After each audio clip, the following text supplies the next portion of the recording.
Good morning, my dear students. Welcome to the class on history. Today, we are going to begin the next chapter titled as India's Freedom Struggle Second Phase. So, we had completed the previous chapter and we had gone through the various factors that made Indians not happy with the British rule. We have learned about the various political associations. We learned about Indian National Congress. We came to the part of the partition of Bengal, the different methods used by them, the Swadeshi and the boycott method, the split that happened in the Congress.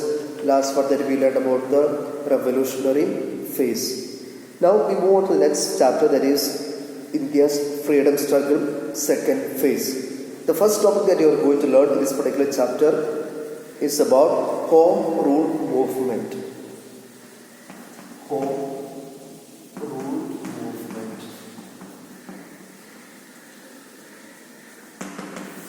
What is the purpose of this particular movement? It began in 1916 by two important people.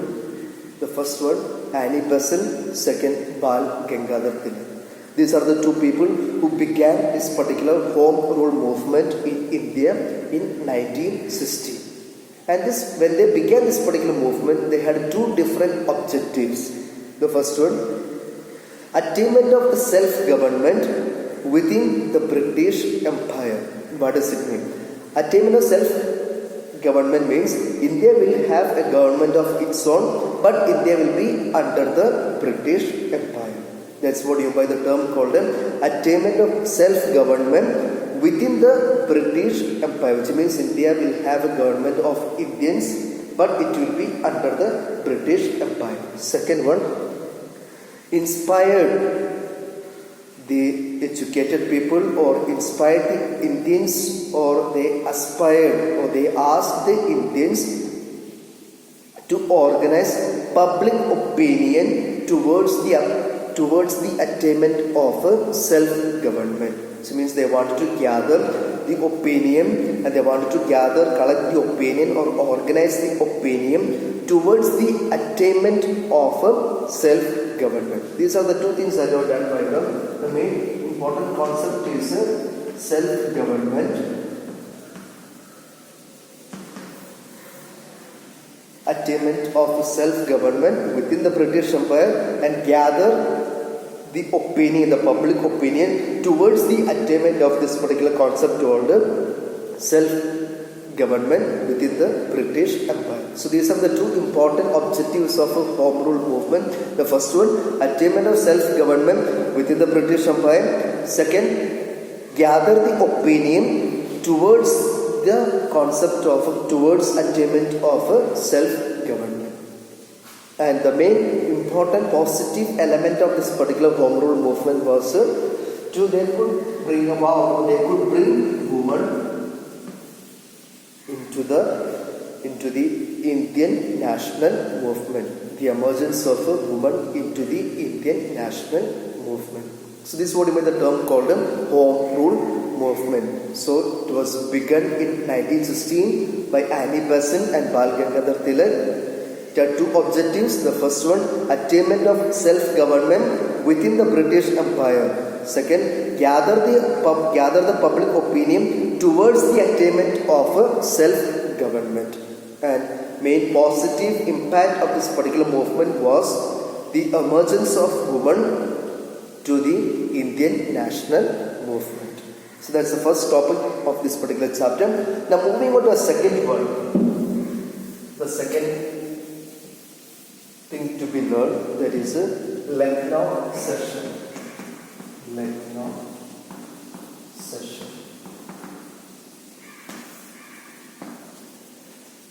So what does it mean? Lucknow session means the Congress session, the meeting of the Congress or the Congress session that was held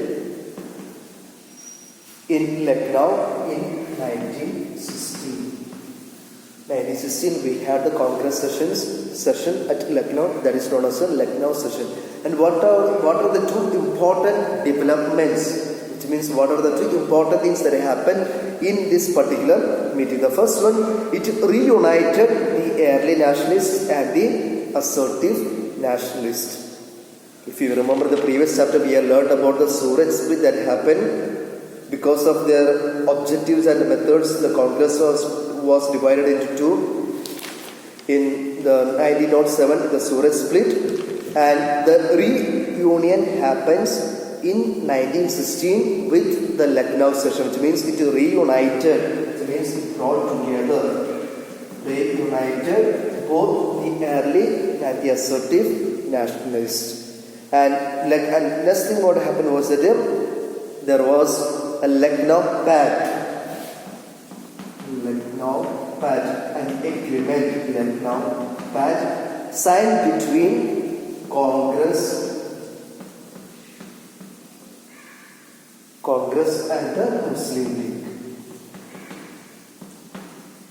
These are the two important developments that happened in Lucknow session in 1916. The first one, it reunited both assertive and the early nationalists. Second, the Lucknow Pact that was signed between Congress and the Muslim League.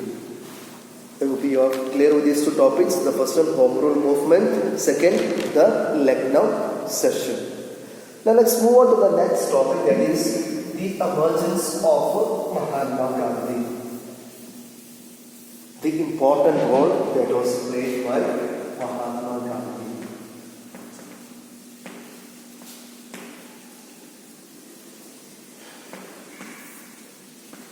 This is the next topic that you need to learn. That is the role that was played by Mahatma Gandhi.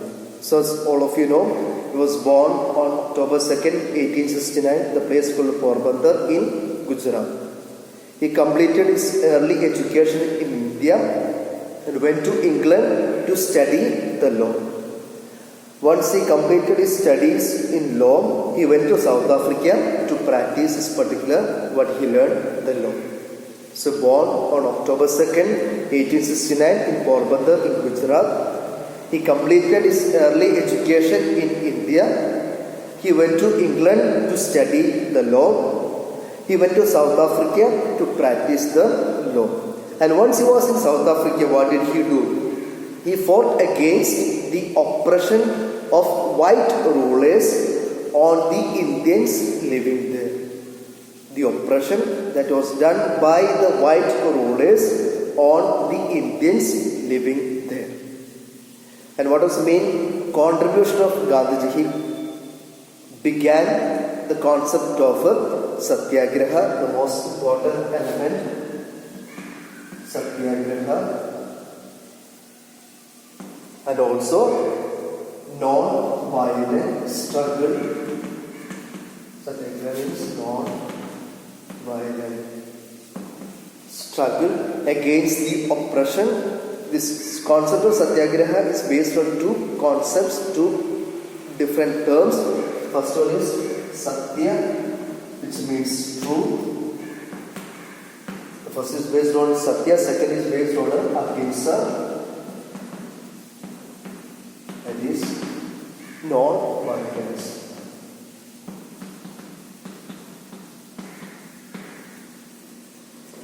So these are the things that you need to remember. So as he was practicing law in South Africa, he fought against the oppression by the white rulers on the Indians living there. He began the concept called the concept of Satyagraha, non-violent struggle against the oppression. Satyagraha is based on two different terms. First one is Satya, which means truth. Second, Ahimsa, which means non-violence.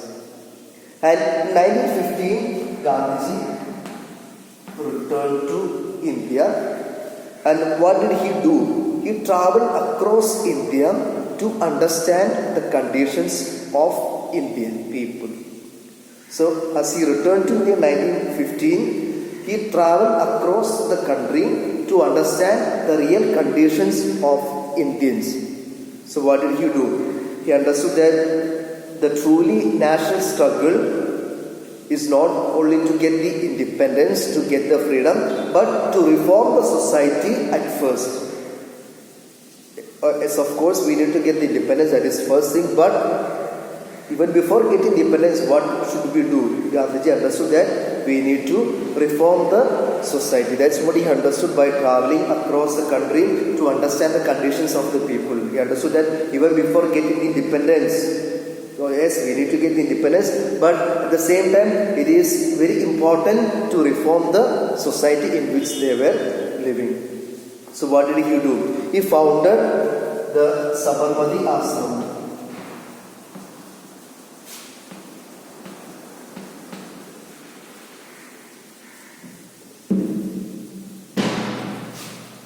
Sabarmati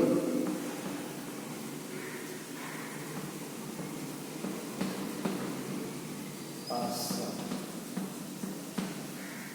He began this particular Sabarmati Ashram in Ahmedabad, and people of all the castes and religion came to this particular ashram. Okay, and he began nationwide movement against untouchability. And how did he address the lower caste? Okay, so he began the movement against untouchability. And he called the lower caste people, they were known as Harijans. Harijans, it means God's children. So he called the lower caste as Harijans, which means God's children. And he wanted to improve the village craft and also small industries. He wanted to revive the village craft, and also he wanted to improve the small industries, and he made two things. The first one is Charkha very popular. He made Charkha as popular, and Khadi as a symbol of self-reliance.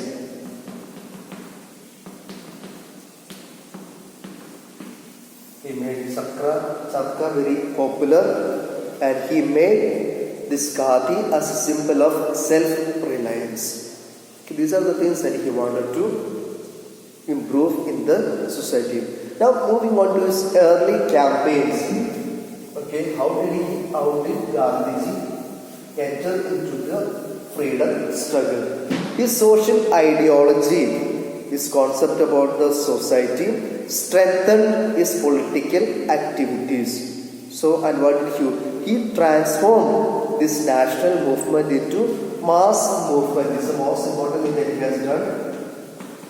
He made this national movement into mass movement. Means people of all sections became part of this particular national movement. So he transformed this particular national movement into something called a very mass movement, and his methods. And why did the people join?